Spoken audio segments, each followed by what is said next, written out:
Hello everyone, स्वागत है आपका आपके अपने यूट्यूब चैनल पर।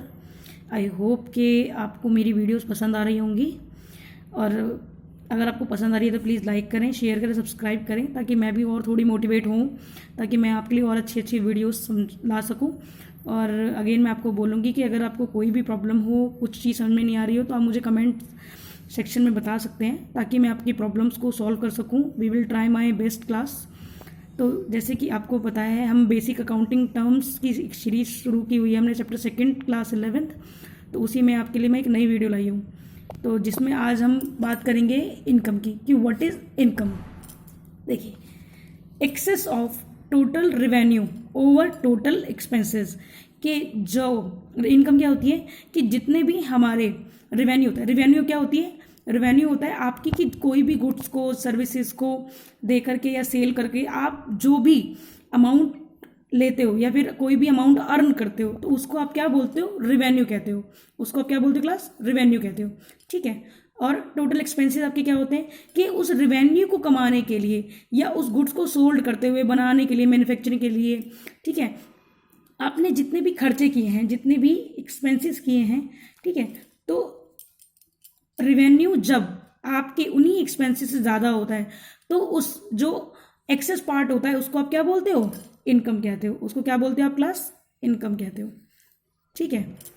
जैसे कि एग्जांपल मैंने आपके सामने लिखा हुआ है कि सपोज करें कि आपका रेवेन्यू 21,000 हुआ, कोई भी गुड्स को आपने सेल किया या फिर आपने कोई भी सर्विसेज प्रोवाइड की, ठीक है, उससे आपको पर मंथ 21,000 का रेवेन्यू हुआ।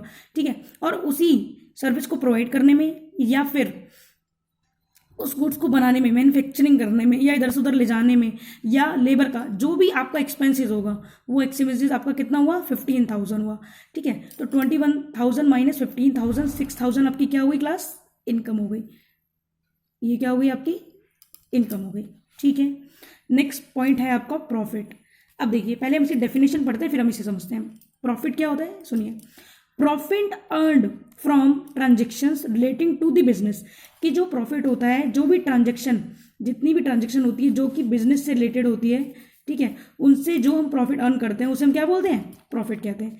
ठीक है। लेकिन इसके ब्रैकेट में भी मैंने कुछ लिखा हुआ है, वो क्या बोलता है, by operating activities like sale of goods, rendering of services, कि प्रॉफिट सिर्फ वही टर्म होती है कि जो ऑपरेटिंग एक्टिविटीज, कि लाइक आपने कोई भी गुड्स को सेल किया, ठीक है, कोई भी आपने सर्विसेज दी, कोई भी गुड्स को मैन्युफैक्चरिंग करके आपने किसी को दिया, ठीक है, तो जो भी ऑपरेटिंग एक्टिविटीज होंगी, ठीक है, मैन्युफैक्चरिंग होगी, तो उनको आप क्या बोलते हो, उनसे जो आपको इनकम मिलेगी, जो प्रॉफिट आप अर्न करोगे उसी को आप क्या बोलते हो, प्रॉफिट बोलते हो। या जो वैल्यू आप अर्न करोगे, जो कैश आप अर्न करोगे, उसको आप क्या बोलते हो, प्रॉफिट कहते हो।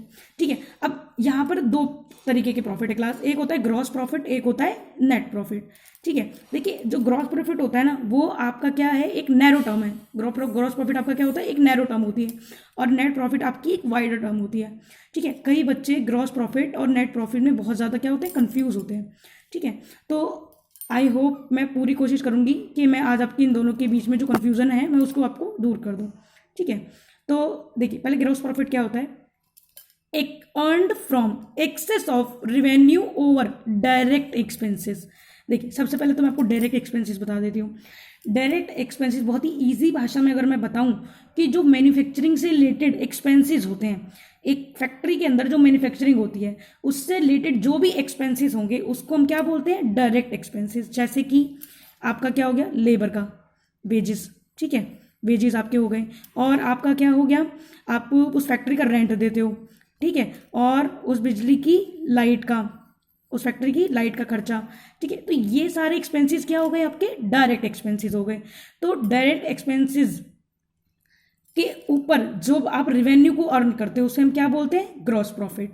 ठीक है। और नेट प्रॉफिट क्या होता है, कि excess of total revenue and other income over total expenses. Other income मतलब क्या, यहां पे आपके direct expenses plus indirect expenses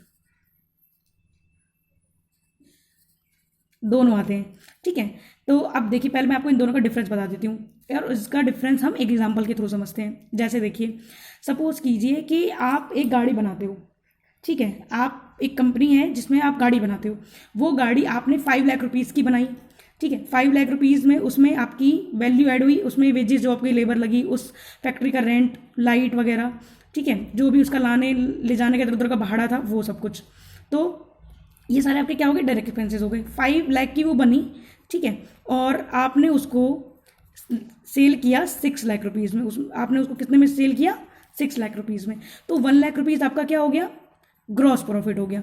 लेकिन अब क्या, नेट प्रॉफिट क्या, कि जब 5 लाख रुपीज़ की तो आपने ये सारी चीज़ें लगा करके वो मैन्युफैक्चरिंग कर दी, लेकिन उस गाड़ी की आपने एडवर्टीजमेंट करी, उसके लिए आपने कोई भी टैक्स पे किया, ठीक है, या फिर उसके लिए आपने कोई भी कमीशन दिया, या फिर उसके लिए आपने कोई भी एनी डायरेक्ट एक्सपेंसेस, आपने सैलरीज दी एम्प्लॉयज़ को, ठीक है, क्योंकि एम्प्लॉयज़ फैक्ट्री में काम नहीं करते, एम्प्लॉय ऑफिस में काम करते हैं, तो एम्प्लॉय को आपने सैलरी दी, ठीक है। तो जो वो वैल्यू लगी कि भाई 5 लाख तो आपकी क्या लगी, ग्रॉस प्रॉफिट डायरेक्ट एक्सपेंसेस से लगी, ठीक है, सॉरी 5 लाख तो आपकी डायरेक्ट एक्सपेंसेस से लगी, ठीक है, प्लस इनडायरेक्ट, ये डायरेक्ट और इनडायरेक्ट आपकी किससे लगी, 1 लाख रुपीज़ आपके एडवर्टीजमेंट वगैरह के लगे, तो टोटल आपका क्या हो गया, 7 लाख रुपीज़ हो गए।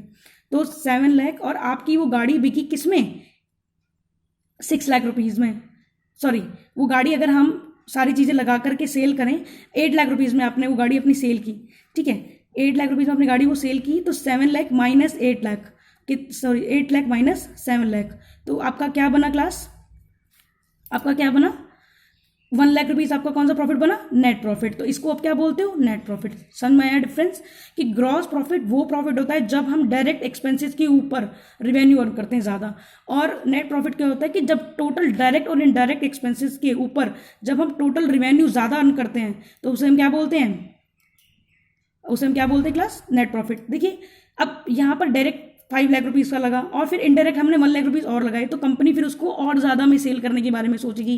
जैसे हमने 7 लाख का यूज़ करा, 7 लाख में सेल किया, ठीक है, तो 1 लाख रुपीज़ उसकी सेलिंग प्राइस हो गया। अब आपका आता है गेन।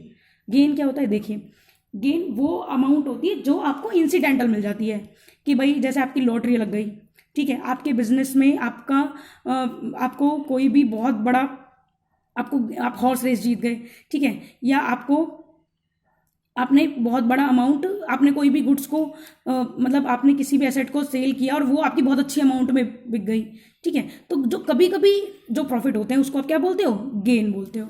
और आपका लॉस क्या होता है, देखिए excess of total expenses over total revenue and other income. ये वही वाली बात है कि टोटल एक्सपेंसेस, डायरेक्ट और इनडायरेक्ट एक्सपेंसेस ज़्यादा होते हैं जब टोटल रेवेन्यू से, तो उसको आप क्या बोलते हो, लॉस बोलते हो, ठीक है। आगे आता है आपका परचेज। अब परचेज क्या होता है, देखिए जब हम कोई भी गुड्स को सोल्ड करने के लिए या फिर उससे कोई भी मैन्युफैक्चरिंग करने के लिए जब हम उसको परचेज करते हैं, किसी भी गुड्स को, रॉ मटेरियल को, तो हम क्या बोलते हैं, परचेज। जैसे कि आपने गाड़ी को बनाने के लिए आपने क्या परचेज किए, आपने रबड़ के टायर्स परचेज किए, ठीक है, मैन्युफैक्चरिंग करनी थी आपने, या फिर आपने उस गाड़ी के पार्ट्स बनाने के लिए आपने आयरन परचेज किया, लोहा परचेज किया, ठीक है, शीट्स परचेज की, ठीक है, एल्यूमिनियम परचेज किया, तो वो क्या होते हैं आपके परचेज, वो गुड्स, वो होती है परचेज आपकी, ठीक है। आगे आता है परचेज रिटर्न। देखिए कोई भी टर्म होती है, जैसे परचेज है, आपने कोई भी गुड्स परचेज की, अगर उसमें कोई भी डिफेक्टेड पार्ट निकल गया तो आप उसे परचेज, उसको आप क्या कर दोगे, वापस कर दोगे, रिटर्न कर दोगे, तो उसको हम क्या बोलते हैं, परचेज रिटर्न। परचेज रिटर्न को हम क्या बोलते हैं क्लास, रिटर्न आउटवर्ड भी कहते हैं। हमेशा याद रखना क्लास ये चीज़ कि हम परचेज रिटर्न को रिटर्न आउटवर्ड भी कहते हैं। आगे क्या होता है, सेल। सेल क्या होता है अगेन, कि कोई भी गुड्स को जब मैन्युफैक्चरिंग करके हम सेल करते हैं, बेचते हैं किसी को, ठीक है, तो उसे हम क्या बोलते हैं, सेल ऑफ गुड्स। और सेल ऑफ गुड्स आपका कैश में भी हो सकता है और क्रेडिट में भी हो सकता है, ठीक है। और cell return again I repeat class, कि जब कोई भी गुड्स हमारा ऐसा होता है कि जो डिफेक्टेड होता है या सही नहीं होता, ठीक है, तो वो हमारे पास वापस आ जाता है, तो उसे हम क्या बोलते हैं, goods sold, return of goods sold. इसको हम रिटर्न इनवर्ड भी कहते हैं। ये चीज़ हमेशा याद रखना क्लास, रिटर्न आउटवर्ड और रिटर्न वर्ड। कई बार ये परचेज रिटर्न और सेल रिटर्न इन नाम से भी आते हैं, ताकि आप कंफ्यूज ना हो। ओके क्लास, आई होप कि आपको आज मेरी क्लास समझ में आई होगी, और प्लीज़ लाइक करें, शेयर करें, ताकि और भी स्टूडेंट्स को इनका बेनिफिट हो और थोड़ा मैं भी मोटिवेटेड हूँ। Thank you so much class.